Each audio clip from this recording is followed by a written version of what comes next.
পঙ্গুগিরি পার হয়ে যায়, জানিস তো গুরু কৃপা। এই জগতে জানবেন গুরু কৃপা ছাড়া আমরা কেউ বড় হতে পারি, তাই না বাবা? দেখবেন প্রত্যেকটা মানুষ আমাদের একটা করে গুরু আছে। এই বিশেষ করে আমরা যে সংসারের মাঝে প্রত্যেকটা মানুষের একটা কর্মের সঙ্গে যুক্ত, ওখানে দেখবেন প্রত্যেকের একটা গুরু, কর্মের গুরু, ধর্মের গুরু, সাধনের গুরু, ভজনের গুরু, পিতা মাতা গুরু। তো হরিবাসরে দাঁড়িয়ে সর্বাগ্রে জানাবো, যাদের আশীর্বাদে হরি কথা, কৃষ্ণ কথা, গৌর কথা সাধন করাবার সৌভাগ্য লাভ করেছি, এই কীর্তন জগতে নিয়ে আসার মালিক আমার প্রথম গুরুদেব শ্রদ্ধেয় বাবলু কুমার বৈদ্য। দ্বিতীয় গুরুদেব গৌর লীলার সম্রাট শ্রদ্ধেয় গৌরী শঙ্কর বন্দ্যোপাধ্যায় মহাশয়। তৃতীয় গুরুদেব পশ্চিমবঙ্গের একজন খ্যাতনামা কবিয়াল, তর্জাশিল্পী, তাত্ত্বিক মানুষ, ভাবের মানুষ, অসীম মানুষ, বহুরু উত্তরপাড়া নিবাসী ঈশ্বর গোপাল চন্দ্র নস্কর মহাশয়। এবং চতুর্থ গুরুদেব শ্রদ্ধেয় বীরেন্দ্র কৃষ্ণ ব্রহ্মচারী মহারাজ।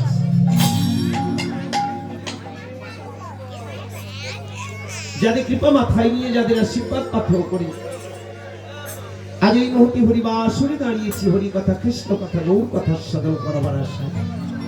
লীলার আরম্ভে আমার বাবা, আমার মায়েরা এই লীলার আস্বাদন করাতে গিয়ে, হরি কথা শোনাতে গিয়ে, কৃষ্ণ কথা বলতে গিয়ে যদি ভুল ত্রুটি হয়, রসভাস হয়, ভাববিচ্যুতি ঘটে, তবে আপনারা রসগ্রাহী, সারগ্রাহী, রসবিকা সুভক্তবৃন্দ কৃপা করে আপনাদের অধম সন্তান মনে করে আপনাদের আতুর চরণে ঠাঁই দেবেন, এইটুকু আমার জন্য তো হয়।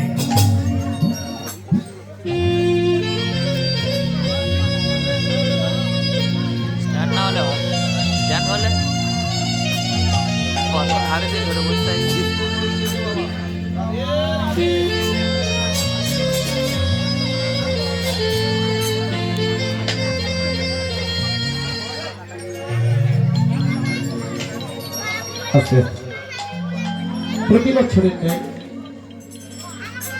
আবার এবছর সমস্ত রামনগর গ্রামের গ্রামবাসীবৃন্দ তথা আশেপাশের সমস্ত গ্রামবাসীর পূর্ণ সহযোগিতায় এই যে হরি মন্দির, এই যে হরি সভা, এই যে হরি সংকীর্তন, আমি সর্বাগ্রে জানাবো, জাতি, ধর্ম, বর্ণ, দল, সম্প্রদায় নির্বিশেষে সমস্ত মানুষকে করিয়া হোক। আমি হিন্দু নই, আমি মুসলমান নই, আমি খ্রিস্টান নই, জৈন নই, মুচি নই, মাথর নই, হাড়ি নই, মুক্তপরাস নই, ধনী নই, গরিব নই, উঁচু নই, নিচু নই, ব্রাহ্মণ নই, ক্ষত্রিয় নই, বৈশ্য নই, শূদ্র নই, কোনো জাতাজাত, কোনো ভেদাভেদ, কোনো বৈষম্য নেই। আমরা এক জাতি, এক প্রাণ, আমরা মানুষ। এখানে এসে আমরা যতই ক্লাসিফিকেশন করি না কেন, এখানে আমরা যতই ডিভাইড করি না কেন, বর্ণবিন্যাস করি না কেন, শ্রেণীবিন্যাস করি না কেন, কি বাবা, আমার এই ধরিত্রী মায়ের কাছে, আমার এই ধরণী মায়ের কাছে আমাদের কিন্তু একটাই আসল পরিচয়, কি বাবা? হিন্দু নই, মুসলমান নই, খ্রিস্টান নই, হ্যাঁ, ধনী গরিব, উঁচু নিচু নই, ব্রাহ্মণ নই, ক্ষত্রিয় নই, বৈশ্য নই, শূদ্র নই, হাড়ি মুচি, মুক্তপরাস, কাওড়া, করঙ্গা, পিওর, বাগদি, কেউ আলাদা নই। আমরা এক জাতি, এক প্রাণ, আমরা ধরিত্রী মায়ের সন্তান, আমরা মানুষ। বিশ্ব মানবিকতা বোধ, বিশ্ব ভ্রাতৃত্ব বোধ, বিশ্ব প্রেম জাগরণের জন্য আজকের এই হরি সভা। তো জাতি, ধর্ম, বর্ণ, দল, সম্প্রদায় নির্বিশেষে সমস্ত মানুষকে আহ্বান করছি, আসুন এই সন্ধ্যাকালীন হরিবাসরটিকে সুন্দর করে রসমন্ডিত করে তুলুন। সবার আগমনে পরিপূর্ণতা প্রকাশ পাক এই হরি সভা।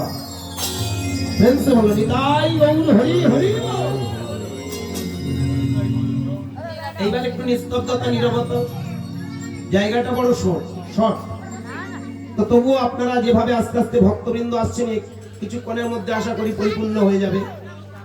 তবে সবার কাছে একটা অনুরোধ করবে, একটু নীরবতা পালন করবে, কারণ কীর্তন মানে হই হল্লা জিনিস নয়। যারা মনে করে কীর্তন মানে হই হল্লা, যারা মনে করে কীর্তন মানে দুটো ভজন গান গিয়ে আপনাদের আনন্দ দেয়া, আমি মনে করবো সেটা কীর্তন নয়। যদি কেউ মনে করে কীর্তন মানে হই হল্লার জিনিস, আমি পায়ে ধরে বলবো একটু ভুল হচ্ছে। কীর্তন হলো রসের জিনিস, কীর্তন হলো ভাবের জিনিস। 500 বছর আগে যে ছেলেটা হরিনাম দিয়েছিল তিনি ধেই ধেই করে নাচেন, তিনি দেখিয়ে দিয়েছিল প্রত্যেকটা মানুষের অভ্যন্তরে যে একটা দৈব পাওয়ার লুকিয়ে আছে, সেই পাওয়ারটাকে পরিষ্কার পরিচ্ছন্ন ভাবে মানুষের মাঝে মেলে ধরা কথা, নিজের জীবনটাকে সুন্দরময় করে তোলার নাম হলো কীর্তন। আমার গান আপনারা যারা ইউটিউবে শোনেন, ফেসবুকে শোনেন, আজকে তো ক্যামেরা অনেক জন এসে গেছে, আমার দাদা ভাইরা, আমার কাছের মানুষ যারা আছেন, হ্যাঁ, সমস্ত যারা ক্যামেরাম্যান বসে আছেন, আমার দাদা ভাইরা যারা আছেন, আমার গান যারা ইউটিউব ফেসবুকে শোনেন, তারা নিশ্চয়ই জানেন আমি যে ধরনের কীর্তনটা আপনাদের কাছে পরিবেশন করতে চাইছি বর্তমানে, যাতে করে সমাজ ব্যবস্থার একটু অন্তত পরিবর্তন চাই। কীর্তন মানে হই হল্লা জিনিস নয়। আমার কীর্তনটা এই জন্য শেষ পর্যন্ত শুনবেন। যারা আমার গান খারাপ কমেন্ট করেন, আমি তাদের চরণে কোটি কোটি প্রণাম জানাই। অনেকে আমার গান শোনার পরে বলে, এসব গান কারা শোনে রে ভাই? তারাই শোনে যারা অবুঝ।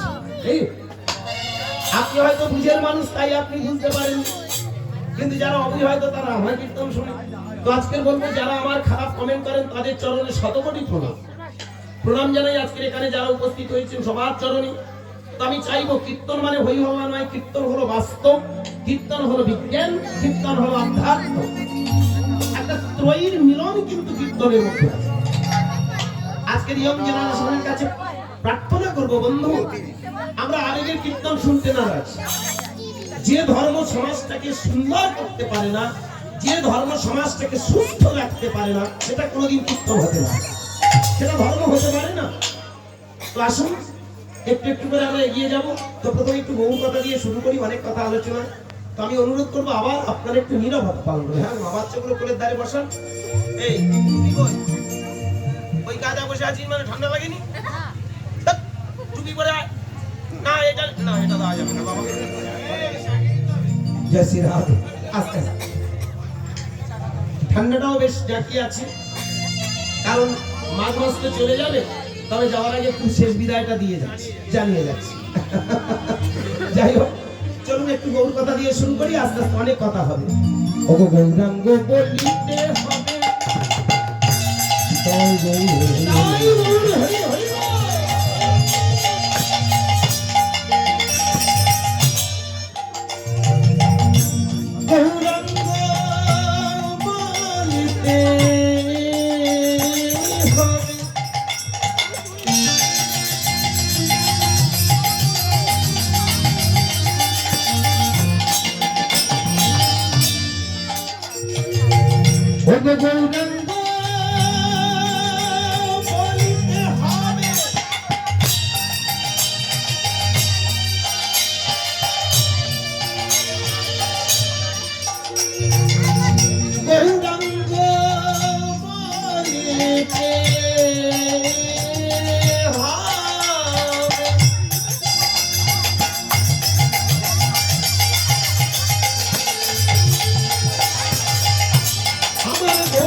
নিতে হবে।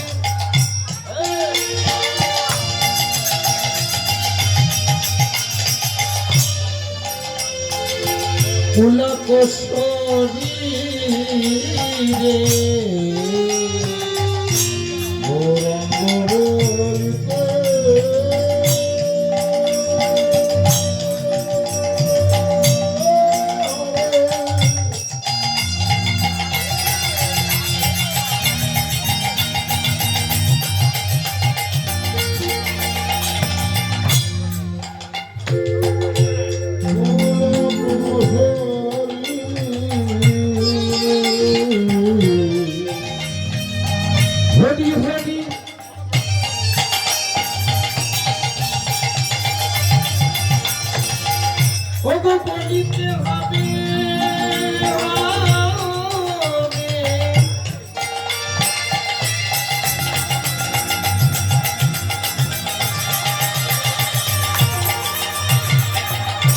জননয়নী ভজনী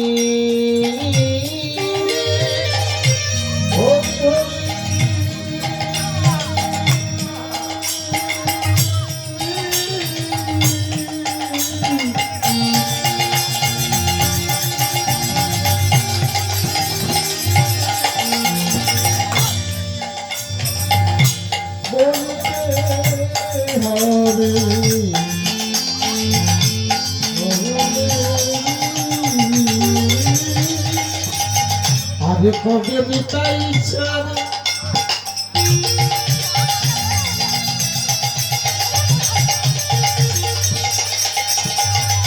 আমাদের নিতাই সব আছে, ধন আছে, সম্পদ আছে, অর্থ আছে, মায়া আছে, প্রতিপত্তি আছে, সব আছে, কিন্তু ভক্তির বড় অভাব।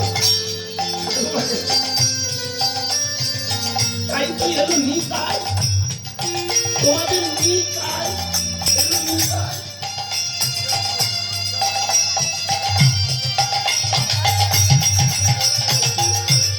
আরে কবে নিতাই ছাড়ে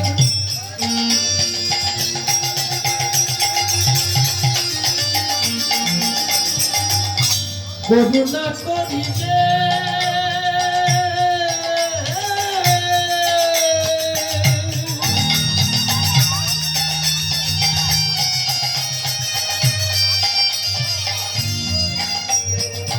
সংসার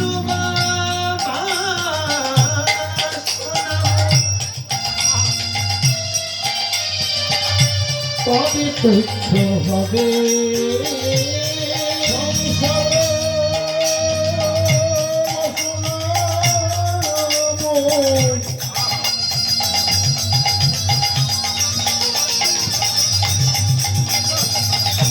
তবে তুচ্ছ হবে সংসার বাসনা বাসনা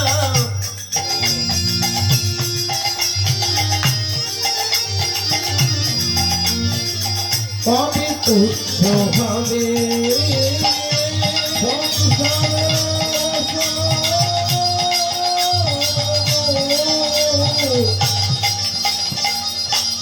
কবে তুচ্ছ হবে বিষয় ছাড়িয়া কবে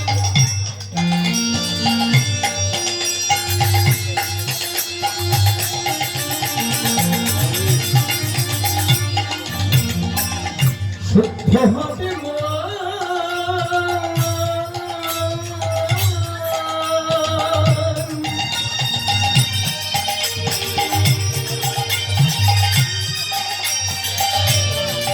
কবে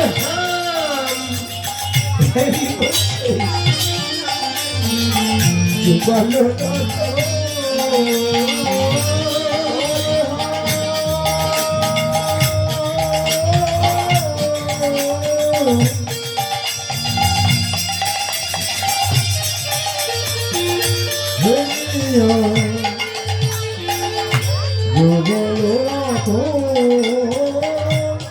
রঘুনাথ পদে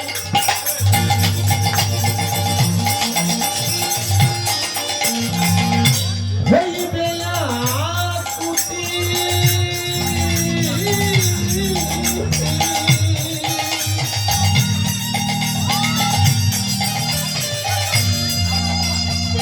কবে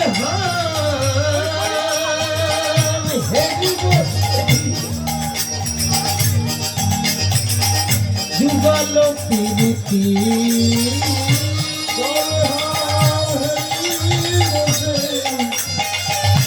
যুগল প্রীতি কবে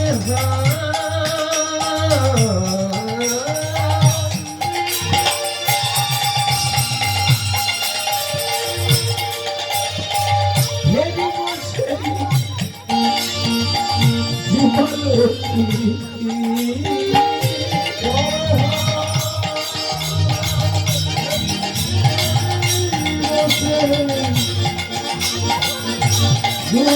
প্রীতি রঘুনাথ পদে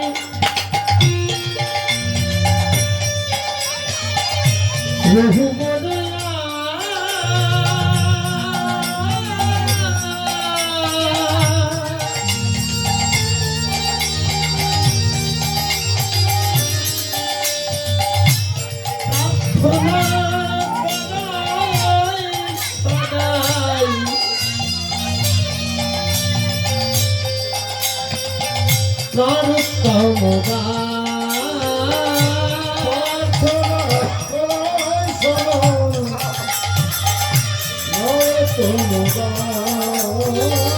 প্রার্থনা করাই সদা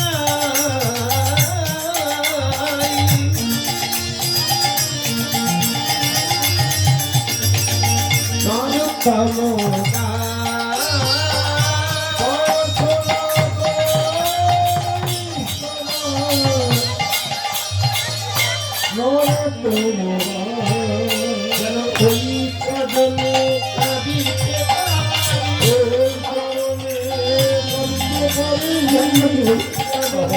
কাঁদিতে পারি, ওই চরণে কাঁদিতে পারি, কৃপা করো, ওই চরণে কাঁদিতে পারি, কৃপা করো, ওই চরণে কাঁদিতে পারি, জীবনে আমায় দিতে, ওই চরণে কাঁদিতে পারি, জীবনে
ঠিক আজ থেকে 539 বছর আগে নবদ্বীপের মাটিতে জন্মগ্রহণ করলেন একটা ছেলে, যার নাম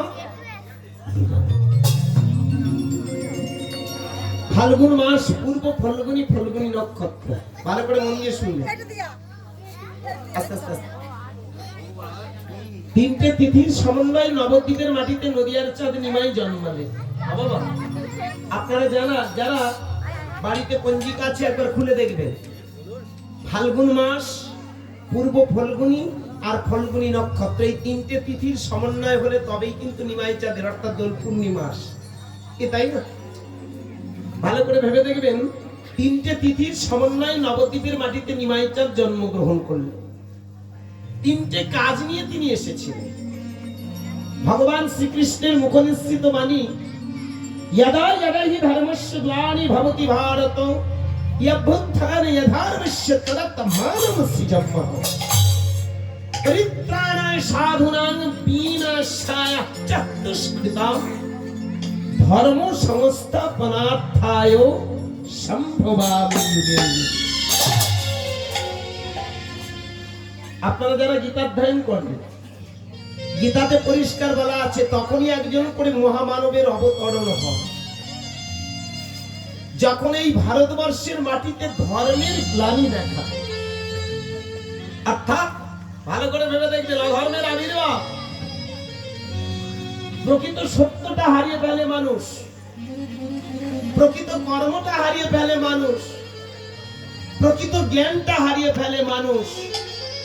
তখনই একজন করে জ্ঞানবান পূর্ণ ব্রহ্মরূপে প্রকাশ হয়ে তিনটে কাজ নিয়ে আসে। প্রথম, ধর্ম স্থাপন। দ্বিতীয়, অধর্মটাকে দূরীভূত।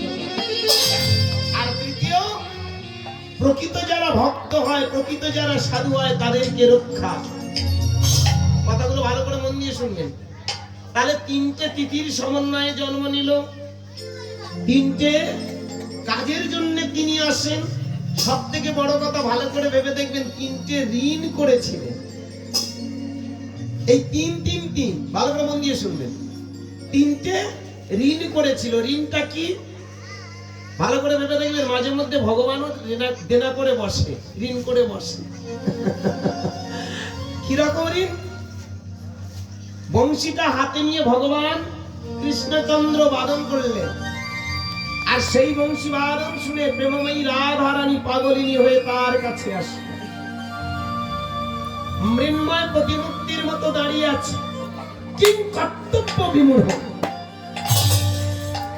সেইখানে দাঁড়িয়ে ভগবান কৃষ্ণচন্দ্র রাধারানীকে প্রশ্ন করল, রাধে, এই যে আমার বাঁশির ধ্বনি শুনে তুমি যে আমার কাছে ছুটে আসলে, বলো তো তুমি আমার কাছে কি চাও? তুমি আমার কাছে কি চাও, কি পাও? ঘর ছেড়ে, সংসার ছেড়ে, আপনজনদের ছেড়ে তুমি যে আমার কাছে ছুটে এসেছো, বলো তুমি কি পাও, কি চাও? মৃন্ময় প্রতিমূর্তির মতো দাঁড়িয়ে দাঁড়িয়ে রাধারানী শুধু নয়নের জল ফেলল। যখন বাগরুদ্ধ হয়ে আছে, ভগবান কৃষ্ণচন্দ্র রাধারানীর চোখের দিকে তাকিয়ে বললেন, রাধে, তুমি যেমন করে চোখের জল দিয়ে আমাকে বুঝিয়ে দিলে প্রেম কাকে বলে। कोई चन तुआ प्रेमा, कोई चन मधुरिमा, कोई चन प्रेमा तुआ भोर। ए तीनों वंचित दान ब्रज न होइल पुराण, भाविया ना पाइबो। তুমি যে চোখের জল দিয়ে আমাকে বুঝিয়ে দিলে প্রেম কাকে বলে, তোমার ওই প্রেম ঋণ পরিশোধ করার জন্য আমি আগত কলিযুগে। আমার ভিতরে থাকবে কৃষ্ণ, বাইরে থাকবে তোমারই অঙ্গ কান্তি রাধা। দুই তনু একত্রিত হয়ে আমি হব। আর সেদিন মানুষকে আমি শিখিয়ে দেব রাধা প্রেম কাকে বলে। তোমার কাছে আমি ঋণগ্রস্ত। কই ছন তুয়া প্রেমা, কই ছন মধুরিমা, কই ছন প্রেমা তুয়া ভো। তাহলে ভক্তমণ্ডলী, বাবা আমার মায়েরা, তিনটে তিথি হলো, তিনটে কাজ হলো, তিনটে ঋণ হলো। এইবার ভালো করে মন দিয়ে শুনবেন, নোটিস পয়েন্ট, এটাই সব থেকে দামি কথা। আমাদের থার্ড আই, তৃতীয় নয়ন জাগ্রত করার জন্য নিমাই চাঁদের আসে। ললাটে সবাই সিঁদুর করেছেন, ললাটে সবাই তিলক রচনা করেছেন, প্রত্যেকটা মানুষ ললাটে একটা করে ফোঁটা লাগিয়েছে। খুব ভালো করে ভেবে দেখবেন আমার মায়েরা, বাবা, ওই জায়গাটা কেন ফোঁটা দেয়া গো? আমার সিঁদুর কেন করেছে মা? স্বামীর মঙ্গলের জন্য। ক্ষমা করবেন, আজকের আমার কথাগুলো একটু ভালো করে মন দিয়ে ভাববেন। কেউ যদি মনে করেন যে স্বামীর মঙ্গলের জন্য সিঁদুর করা, আমি বলবো একটু রং হয়ে যাচ্ছে, একটু ভুল হচ্ছে। স্বামীর যদি 11 মঙ্গল হয়, 15 আনা মঙ্গল আপনার নিজে। খুব খারাপ হলো না আমার? এতদিন আপনারা আসতে আমার কীর্তনটা যদি আপনারা সংস্কার মুক্ত মন নিয়ে না শোনেন, তাহলে আমার কীর্তনের মানে কিচ্ছু বুঝতে পারবেন। আমি এমন কায়দার কীর্তনিয়া, রাগ করবেন না। আগে যেভাবে কীর্তন পরিবেশন করতাম, একটা শুধুমাত্র পার্টিকুলার লীলা গাইতাম।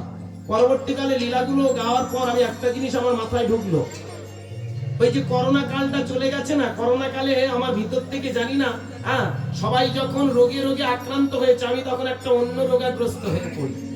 এই যে মানুষ তো এসেছে করোনা রোগে, তো মারা যাবে কি? আমার মনে এটাই হতো, করোনা রোগে মারা যাবে। তাহলে এই যে পৃথিবীতে আসলো, এত হরিনাম, এত কীর্তন হলো, কীর্তনের প্রকৃত অর্থ কোথায়? একটা রোগকে নিরাময় করতে পারে না, তার দৈহিক, তার সামাজিক, তার পারিপার্শ্বিক এই রোগগুলো নিরাময় হবে কি? শুধু লীলা শুনলে আমাদের জীবনের শেষ সিদ্ধান্ত নয়। তাহলে এমন কিছু শুনতে হবে, এমন কিছু জানতে হবে, যাহা আমাদের এখানে ওখানে সর্বস্থানে, এই দেহের মধ্যে, এই সংসারের মধ্যে, এই সমাজ রাষ্ট্র পৃথিবীর মধ্যে মঙ্গল আসে।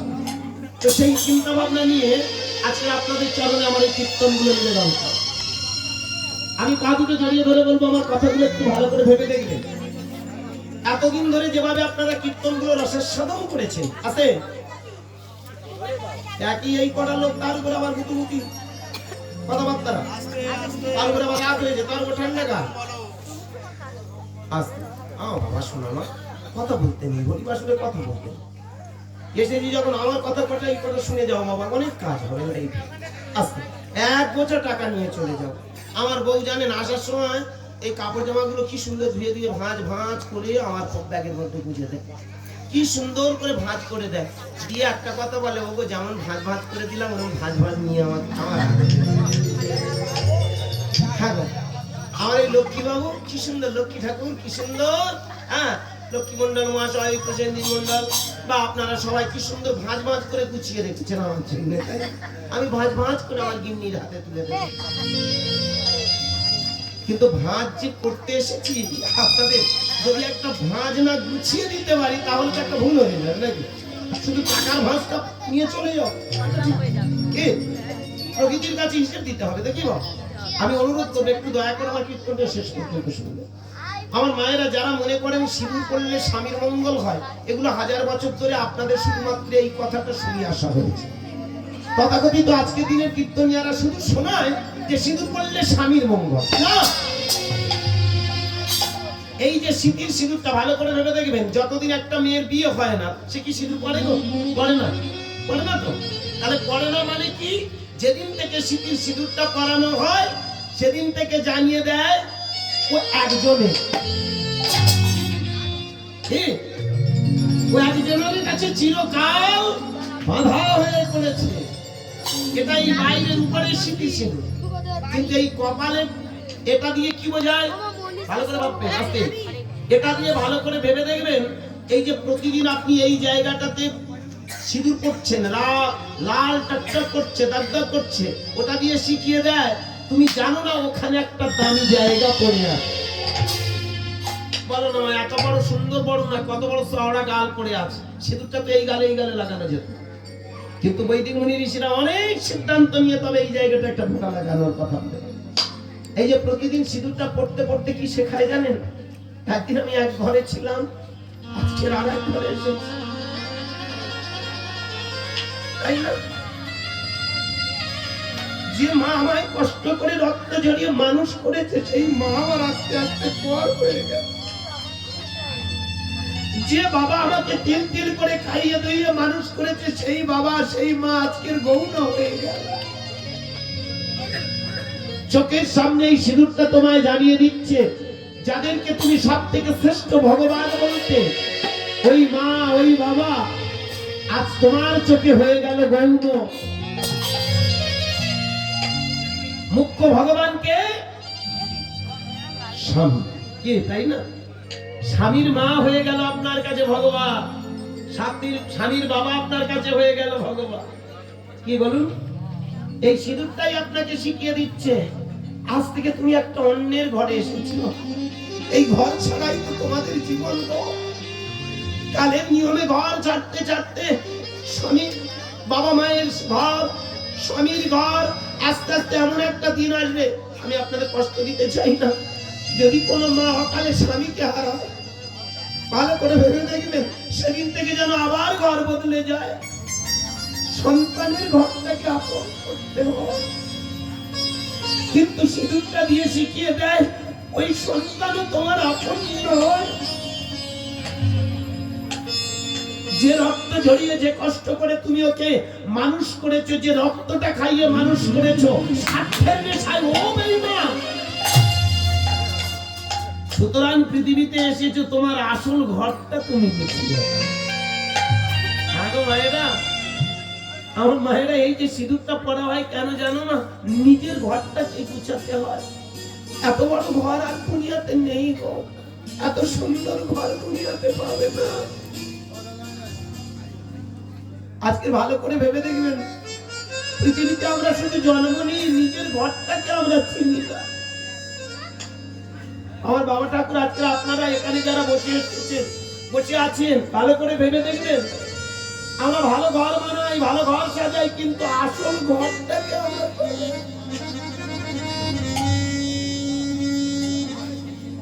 এই ঘরটাকে সাজাতে পারিনি বলে তাই আমাদের জীবনে এত হুতাশ, দুঃখ, কষ্ট। আমার নিমাই চাঁদ সেইখানে দাঁড়িয়ে বললেন, আমি তোমাদের এই ঘরটাকে সাজানোর জন্য কথাটা বলে যাব। এই চোখটা তোমরা মেলে দেখো, এখানকার তথাকথিত ঘরগুলো আসল ঘর।